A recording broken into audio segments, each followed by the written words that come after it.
नमस्ते। मेरा नाम दर्शनी मृणाली मनोज मुरादे है और आज 28 फरवरी मतलब नेशनल साइंस डे। आज मैं बनी हूँ कमला भागवत सोहोनी, जो कि भारत की पहली महिला साइंटिस्ट थी। और मैं आज इनके बारे में बात करने वाली हूँ। क्या हम भैंस के दूध को माँ के दूध जैसा बना सकते हैं? इसी बात पर संशोधन किया था एक महिला वैज्ञानिक डॉक्टर कमला भागवत सोहोनी ने। आइए आज इनकी कहानी सुनते हैं। नमस्ते, मैं कमला सोहोनी। बड़ा सा कुमकुम माथे पर लगाए, सवारी साड़ी पहने डॉक्टर सीवी रमन के कक्ष में एक लड़की बड़े ही नाराजगी से खड़ी थी। और बात नाराजगी की थी भी। मैंने मुंबई यूनिवर्सिटी से प्रथम श्रेणी में प्रथम क्रमांक में बीएससी केमिस्ट्री कंप्लीट किया था और आगे की शिक्षा के लिए मैं पहुंची Indian institute of science Bengaluru में।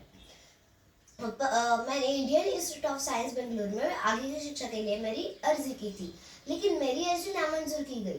तो मैं सीधे पहुंची Indian institute of science Bengaluru के प्रमुख डॉक्टर सीवी रमन इनके कक्ष में और बड़े ही आत्मविश्वास के साथ मैंने उनसे पूछा कि मेरी अर्जी नामंजूर क्यों कर दी गई है। तो उन्होंने बोला, इंडियन इंस्टीट्यूट ऑफ साइंस में लड़कियों को प्रवेश नहीं दिया जाता क्योंकि संशोधन ये एक बहुत ही महत्वपूर्ण काम है। इसे देर तक रुककर करना पड़ता है और उन्हें लगता है कि इससे वहाँ का अनुशासन भी बिगड़ सकता है। ये बात सुनकर मैं और भी नाराज हो गई और बोली, ये तो सरासर नाइंसाफी है। आप मुझे एक मौका देकर तो देखिए, मैं पूरी लगन और निष्ठा के साथ काम करूंगी। फिर भी डॉक्टर सीवी रमन राजी नहीं हुए। तो मैं कुछ अलग गुस्से से बोली, अगर मैं गांधीवादी हूँ, अगर आपने मुझे परमिशन नहीं दी तो मैं सत्याग्रह करूंगी, मैं यहाँ से नहीं जाऊंगी। तब कुछ सोचकर डॉक्टर सीवी रमन बोले, ठीक है, आप पहले प्रयोगशाला में सहायक का काम कीजिए। अगर हमें आपका काम ठीक लगा तो आपको एमएससी में प्रवेश दे दिया जाएगा। फिर मैंने प्रयोगशाला में डॉक्टर श्रीनिवासैया इनके साथ काम किया, पर कुछ उपकरण ही नहीं थे। तो पहले मैंने ग्लास ड्राइंग सीख के ग्लास ट्यूब से ग्लास पेपर्स बनाए।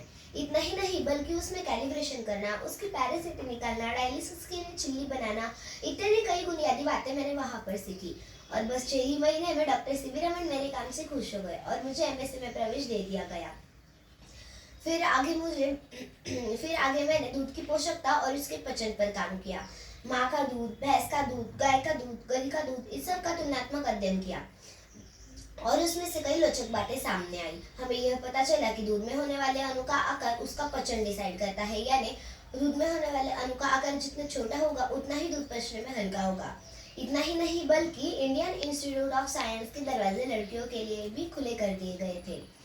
फिर आगे मैंने ह्यूमनाइजेशन ऑफ बफेलो मिल्क के रिसर्च पेपर प्रकाशित किए और मुझे वहाँ भी बहुत सराहा आ गया मेरी लगन और निष्ठा के लिए। फिर आगे की शिक्षा के लिए मैं पहुंची कैम्ब्रिज यूनिवर्सिटी। कैम्ब्रिज यूनिवर्सिटी में मैंने डॉक्टर रॉबिन हेल्म इनके साथ काम किया। फिर आगे मैंने पीएचडी करते समय आलू में पाए जाने वाले साइटोक्रोम सी नामक एंजाइम की खोज की और हमें यह भी पता चला कि इसी साइटोक्रोम सी नामक एंजाइम से ही ऑक्सीडेशन ऑफ प्लांट यानी पेड़ पौधों में श्वसन क्रिया हुआ करती है। फिर आगे मुझे डॉक्टर राजेंद्र प्रसाद राष्ट्रपति थे और उन्होंने मुझे आदिवासी समाज के लिए कुछ पोषक आहार बनाने के लिए कहा। मैंने उस पर भी बहुत काम किया। फिर आगे मुझे राष्ट्रपति पुरस्कार से सम्मानित किया गया। मैं डॉक्टर होमी भाभा से भी बहुत प्रेरित थी, मैंने उनके साथ भी बहुत काम किया था। फिर आगे मुझे दयावती मोदी श्री शक्ति पुरस्कार से सम्मानित किया गया। एक कर्तव्यनिष्ठ और कार्यक्षम विदुषी को मेरा शत शत प्रणाम। धन्यवाद।